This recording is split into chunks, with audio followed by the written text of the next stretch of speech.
అక్కోయ్, ఇన్నిసేపు ఇస్తున్నాను కదా, ఒక్క మాట అంటున్నావా? ఇంత పెద్దదిగా ఉన్నావని పొగరు నీకి. ఏ చెల్లి, నోరు మొయ్యవే. ముందు నా దగ్గర నుంచి మర్యాదగా ఎలా మాట్లాడాలని మాట నేర్చుకో. తర్వాత నన్ను గురించి మాట్లాడు. చూడు, ఇంత పెద్దగా ఉన్నానంటే పొగరు కాదులే, ఆ విలువ మీకు తెలిసి ఉండాలి.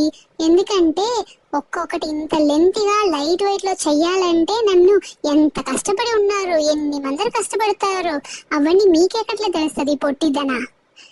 చూడు, ఈ రోజు అక్షయ తృతీయ, అందరి ఇంట్లో బంగారమే కొంటారు ఈ రోజు. అవునా, ఈ రోజేనా అక్షయ తృతీయ? అందరికీ అక్షయ తృతీయ శుభాకాంక్షలండి. మీ అందరి ఇంట్లో బంగారాలు పెరగాలని మేము కోరుకుంటున్నాం. మళ్ళీ మర్చిపోయాను, ఈ రోజు గోల్డ్ రేట్ 6700 మరి మాట.